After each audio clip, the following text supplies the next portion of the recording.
கிறிஸ்துவுக்குள் மிகவும் பிரியமான தெய்வ பிள்ளைகளே, இந்த புதிய மார்ச் மாதம் முதல் நாளில் உங்களை சந்திப்பதில் என் இருதயம் கர்த்தருக்குள் மிகுந்த மகிழ்ச்சி அடைகிறது. என் அன்பு தெய்வ பிள்ளைகளே, இந்த மார்ச் மாதம் முழுவதும் தேவனாகிய கர்த்தர் உங்களையும் உங்கள் குடும்பங்களையும் ஆசீர்வதித்து நடத்தப் போகிறார். இந்த மாதம் உங்களுக்கு ஒரு ஆசீர்வாதத்தின் மாதமாய் இருக்க போகிறது. இந்த மாதம் கர்த்தர் உங்களுக்கு நன்மையின் மாதமாய் ஆசீர்வதிக்க போகிறார். இந்த மாதத்தை ஆண்டவருடைய கரத்தில் கொடுத்து, ஆண்டவரே என்னையும் என் குடும்பத்தையும் இந்த மாதத்தில் ஆச்சரியமும் அற்புதமாய் நடத்தும் என்று சொல்லி அர்ப்பணித்து ஜெபிக்கலாமா? ஒரே ஒரு நிமிடம். தகப்பனே, இந்த மார்ச் மாதத்தை காண செய்த உன்னத கிருபைகளுக்காக உமக்கு நன்றி. இந்த மார்ச் மாதத்தில் என் தேவனாய் கர்த்தர்களை ஆசீர்வதியும். இவர்கள் என்னென்ன காரியம் செய்கிறார்களோ அத்தனையும் வாய்க்க பண்ணும். இந்த மாதத்தில் காணப்படுகிற தடைகள் மாறட்டும். எந்த சூழ்நிலைகள் இவர்களுக்கு எதிராக இருந்ததோ அத்தனை சூழ்நிலைகளும் இந்த மாதத்திலே சாதகமாய் மாறட்டும். நீர் அப்படி செய்கிற உன்னத கிருபைகளுக்காக உமக்கு கோடான கோடி ஸ்தோத்திரம் ஸ்தோத்திரம் ஸ்தோத்திரம் ஆண்டவரே. இந்த மாதத்தில் இவர்கள் எதிர்பார்த்த நன்மைகளும் எதிர்பார்த்த ஆசீர்வாதங்களும் இவர்களுக்கு கிடைக்கட்டும். அப்படி செய்கிறதற்காக நன்றி.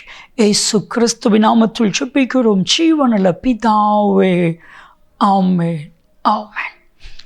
கிறிஸ்துவுக்குள் மிகவும் பிரியமான தெய்வ பிள்ளைகளே, இந்த மாதத்திற்காக ஆண்டவருடைய பாதத்தில் நான் ஜெபித்த பொழுது தேவன் என்னோடு கூட சொன்ன கர்த்தருடைய வார்த்தை மீகா 7:15, உன்னை அதிசயங்களை காண செய்வேன். விசுவாசிங்க, இந்த மார்ச் மாதத்தில் உங்களை கர்த்தர் அதிசயங்களை காண செய்வேன் என்று வாக்கு கொடுக்கிறான். உங்கள் எல்லாரையும் பார்த்து ஒரு கேள்வி ஒன்றை கர்த்தர் கேட்கிறான். என்ன கேள்வி தெரியுமா? எரேமியா 32:27, என்னால் செய்யக்கூடாத அதிசயமான காரியம் ஒன்று உண்டு. இந்த கேள்விக்கு பதில் சொல்லுங்க. ஒன்றுமே இல்லை. இந்த பதிலை சொல்லும் பொழுதே உங்கள் வாழ்க்கையில் விசுவாசம் அதிகமாய் விருத்தி அடையும். ஒன்றும் இல்லை சொல்லும் பொழுது உங்கள் இருதயத்தில் விசுவாசம் அதிகமாய் விருத்தி அடையும். சரி, 3 காரியத்தை ஆண்டவர் உங்களை எதிர்பார்க்கிறார். கர்த்தர் அதிசயம் செய்கிறதற்கு அவர் அதிசயம் செய்ய வல்லமையுள்ள தேவன். சொன்னார், என்னால் செய்யக்கூடாத அதிசயமான காரியம் ஒன்று உண்டு. இல்லை, அப்போ ஏன் நிறைய அதிசயம் நடக்கலை? 3 காரியத்தை கர்த்தர் உங்கள்கிட்டையும் என்கிட்டையும் எதிர்பார்க்குறாரு. 1 விசுவாசம். சரியா? 1 விசுவாசம், 2 கீழ்ப்படியணும், 3 ஜெபம். இந்த 3ஐயும் ஆண்டவர் மட்டும் எதிர்பார்க்குறாரு. ஃபஸ்ட்டு விசுவாசம்.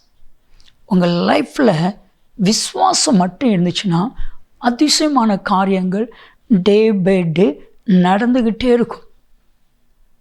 விசுவாசம்தான் அதிசயங்களை கர்த்தர் காண செய்வேன்னு சொன்னார்ல, அதை எத்தனை பேர் விசுவாசிப்பீங்களோ அத்தனை பேருடைய வாழ்க்கையிலையும் அதிசயமான காரியம் நடக்கும்.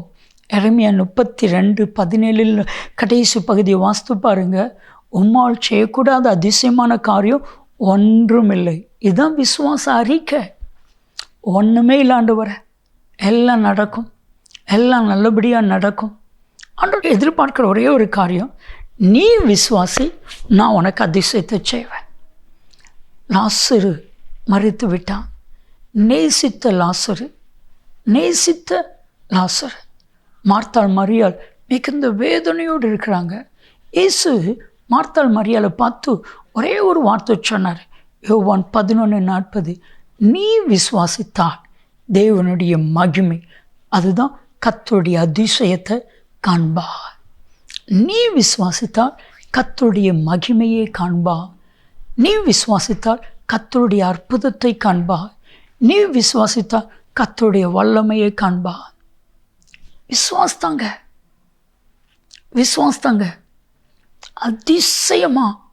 அதிசயமா நிறைய காரியம் நடந்துச்சு. மரித்தவன் உயிரோடு எழும்பினா. நான் சொல்லட்டுமா? நீங்கள் விசுவாசிங்க. எதெல்லாம் நடக்காதோ அதெல்லாம் நடக்கும். அதெல்லாம் நடக்கும். ஒரு குடும்பத்தில் பண பிரச்சனை. அந்த சகோதரி இயேசுவை ஏற்றுக்கொண்டுட்டாங்க. அவருடைய கணவர் இயேசுவை ஏற்றுக்கொள்ளலை. பண பிரச்சனைக்கு மேலே பண பிரச்சனை, கடனுக்கு மேலே கடன். இப்போ அந்த சகோதரி அந்த கடனில் அவருடைய கணவருக்கு ஆறுதலான வார்த்தையை சொன்னாங்க. மற்றவங்கன்னா சண்டை போடுவாங்க, பண பிரச்சனை வந்துச்சுன்னா சண்டை வரும். இந்த சகோதரி அப்படி இல்லை, ஆறுதலான வார்த்தைகள் சொன்னாங்க. அது கணவனுக்கு மிகுந்த ஆறுதலாக இருந்துச்சு. இப்போ கணவனை கர்த்தர் ரட்சித்தா. அவங்க மனைவி சொன்னாங்க, ஒரு நாள் நிதானமாக சாயங்கால நேரத்தில், இப்போ நீங்கள் விசுவாசிங்க, இந்த கடன் பிரச்சனையெல்லாம் ஒரே நாளில் ஆண்டவரால் அடைக்க முடியும். நீங்கள் விசுவாசிக்கிங்களா? ஒரே வாரத்தில் அடைக்க முடியும். நீங்கள் விசுவாசிக்கிங்களா? நீங்கள் விசுவாசித்தால் மட்டும் போதும், விசுவாசத்தால் மட்டும் போதும், எல்லா அதிசயமான காரியம் நடக்கும். அவர்களுடைய கண்களிலே கண்ணே. அப்படியே அவங்க மனைவியுடைய வார்த்தை கேட்டு அப்படியே முழங்கால் படிட்டு, ஆண்டவரே நான் விசுவாசிக்கிறேன், நீர் என்னை ஆசீர்வதிக்க வல்லவர், விசுவாசிக்கிறேன், இந்த கடன் பிரச்சனைகளை மாற்றி நீ வல்லவர், நான் விசுவாசிக்கிறேன், என்னை உயர்த்த உம்மால் கூடும், என் பிஸ்னஸை டெவலப் பண்ண கூடும், புதிய புதிய ஆர்டரை கொடுக்க முடியும், ஆண்டவரே உமக்கு இந்த காரியமெல்லாம் லேசான காரியம், விசுவாசிக்கிறேன் விசுவாசிக்கிறேன் கதறினா. ஜெபம் முடிக்கும் பொழுது ஒரு ஆர்டர் வந்துச்சு. ஒரே ஆர்டரில் அவருடைய எல்லா கடனையும் கர்த்தர் மாற்றினார். ஒரே ஆர்டரில் எல்லா கடனும் அடைக்கப்பட்டது. அதிசயம், அதிசயம். நீங்கள் விசுவாசித்தீங்கன்னா ஆண்டவருடைய அதிசயத்தை காண்பீங்க. ரெண்டாவதாக கீழ்ப்படியணுங்க. ஆண்டவர் என்ன சொல்கிறாரோ அதற்கு கீழ்ப்படிந்தால் உங்கள் வாழ்க்கையில் அதிசயம் நடக்கும். இப்போ உங்கள் வாழ்க்கையில் இது வரைக்கும் உங்களை வேதனைப்படுத்திட்டு இருக்கிற, உங்களை விட்டு போகாத சில பிரச்சனைகள் உங்கள்கிட்ட இருக்கலாம். ஆனால் நான் சொல்லட்டுமா, இந்த மார்ச் மாதத்தில் அந்த வேதனைகள் உங்களை விட்டு மாறப்போகிறது.